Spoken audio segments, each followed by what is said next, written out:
Hello，大家好，我係凌風 Windy，歡迎嚟到我個頻道。今日輕輕鬆鬆咁講一下我呢個心靈療愈嘅旅程。有時一個人喺屋企屈得耐，都要出嚟行下㗎。我平時最中意就係分享一啲心靈成長嘅知識。我係想多啲人可以利用呢啲心靈成長嘅知識，活得開開心心，可以擁有返你哋豐盛、精彩、美麗嘅人生。喺呢個時候，請俾個 like 同埋免費訂閱我個頻道啊！多謝。療愈旅程最主要就係我哋做到我哋身心靈嘅放鬆。有時我哋一個人嚟到草地坐下，可以係你最中意嘅舒服嘅環境，一個草地，或者係一個旅遊嘅勝地，可以吸收下新鮮嘅空氣，又可以你自己讓你自己嘅大腦放鬆，一個人平靜落嚟，可以思考返我哋活內心最需要嘅人生。喺社會咁大嘅壓力之下，我哋嘅生活就比較緊張忙碌，有時返工嘅時候，職場嘅人生係比較積壓，所以我哋經常都要揾一啲嘅時間俾自己，令到自己身心放鬆，出嚟做一個療愈嘅旅行。只要你俾自己有一個時間離開你好大壓力嘅工作環境或者係家庭環境，一個人出嚟行下坐下，去一個小旅行，對你嘅身心都好大嘅幫助。當你進行療愈旅行嘅時候，你去一個好清幽嘅環境，俾你自己個腦放空，內心乜都唔好諗，好平靜咁樣欣賞周圍嘅環境。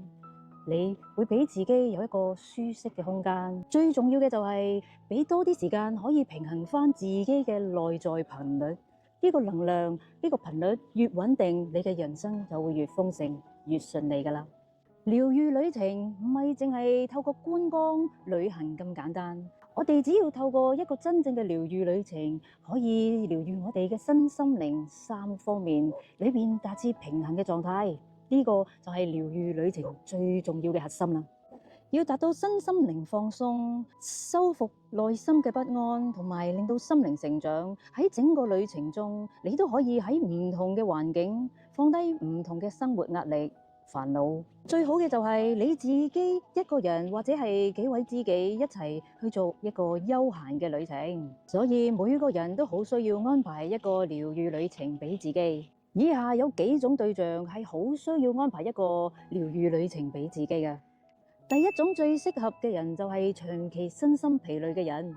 如果你長期感受到繃緊嘅狀態、精神疲倦，甚至失眠、焦慮嘅症狀，就證明你嘅身體已經亮起警號啦。療愈旅程係提供一個喘息嘅空間俾你，令到你遠離你日常最繃緊嘅生活狀態，透過沉靜嘅環境活動，達至深層嘅放鬆，令到你每一個細胞都能夠有充足嘅力量去恢復。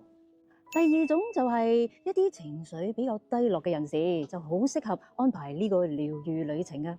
當你處於情緒低落嘅時候，例如失戀、親友離世、有重大嘅挫折，或者係長期嘅抑鬱症，療愈旅程可以提供一個暫時俾你抽離嘅機會，喺一個新嘅環境裏邊，令你可以有空間去消化你內在嘅負面情緒，唔再俾呢啲咁傷痛、咁痛恨嘅環境，令到自己繼續痛苦落去。最重要嘅就係你可以揾到自己內在嘅不安情緒。最重要嘅就係學習點樣自我去療愈，安排一個療愈旅程俾自己，可以令到自己內心更加平靜。第三個最適合嘅人選就係工作壓力大嘅人啦。喺好高壓力嘅工作環境之下，有好多人好容易會感到身心疲累，甚至失去工作嘅熱情。我哋可以透過療愈旅程去轉換一下我哋嘅環境，再釋放我哋累積多年嘅壓力同埋負能量，讓你繃緊嘅神經、壓力、負能量全部都釋放晒出去。一個療愈旅程之後，你就可以揾翻你自己對工作嗰份熱情同埋信心。第四種最適合嘅人就係到咗人生嘅轉折期啊，例如面臨畢業、轉工、退休、搬屋企、轉換關係呢啲重大嘅轉捩點，往往都係人生最迷茫嘅時候，會令到你焦慮、不知所措。療愈旅行係可以提供每一個人有一個寶貴嘅時間空間，可以去思考你哋嘅未來同埋方向。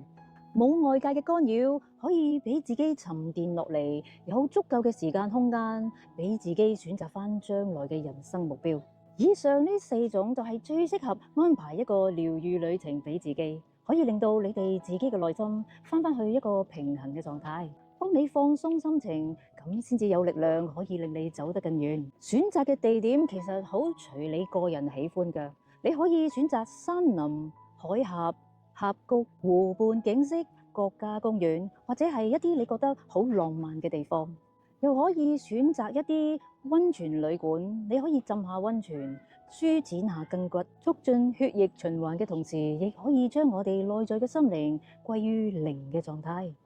亦可以揀一啲小鎮嘅旅館，喺間好細嘅 coffee shop，俾自己坐喺度飲杯咖啡，發下呆，就係咁樣都可以幫你嘅內在心靈得到滋養㗎。但係有一點你要注意嘅，療愈旅程同埋普通嘅旅行係有好大嘅分別嘅。普通嘅旅行要不斷咁追趕時間，周圍去影相，瘋狂揾你嘅景點，你成個人嘅旅程都非常之繃緊，從來都冇放鬆過。呢一啲就唔叫做療愈旅程㗎啦。療愈旅程最寶貴嘅核心就係你一定要有足夠嘅時間留返俾自己，去做一啲自己一個人或者係2、3個人做嘅事。個目的係要令到自己有足夠嘅時間，令到腦袋空白、發呆、冇嘢諗，係特意為自己嘅腦袋清空，為自己腦袋同埋心靈去安排呢一個 me time。就係咁樣，你先有足夠嘅時間，自己同自己內在嘅心靈溝通，揾返自己心靈最需要嗰種物質。而每個人需要嘅物質都唔同，一定要你自己同自己有足夠嘅溝通，先至可以揾出答案。一個可以療愈身心靈嘅旅行，可以放鬆你嘅身心嘅同時，亦可以提升你身心嘅意識同埋幸福感。可以透過自然嘅療愈、深度嘅休息，引導你人生重新同自己嘅內在，即係我哋自己嘅內在靈魂去連結，可以不斷為自己揾出答案。療愈旅行最好就係俾我哋身心靈有一個叉電，有足夠嘅空間。無論你而家壓力幾大，生活有幾糟糕都好，都希望請你安排一個療愈旅程俾自己。呢一份禮物係你一生最好嘅禮物嚟嘅。無論你幾忙都好，都好希望你安排一個療愈旅程俾自己。只要你不斷 keep 住送呢一份療愈旅程俾自己嘅話，你嘅人生好容易就會心想事成，擁有豐盛、幸福、美麗嘅人生㗎喇。希望你今日中意呢條影片，歡迎留言俾我啊！如果我今日呢條影片令你剔起有療愈旅程呢個念頭嘅話，請讚好、訂閱同埋分享出去啊！多謝。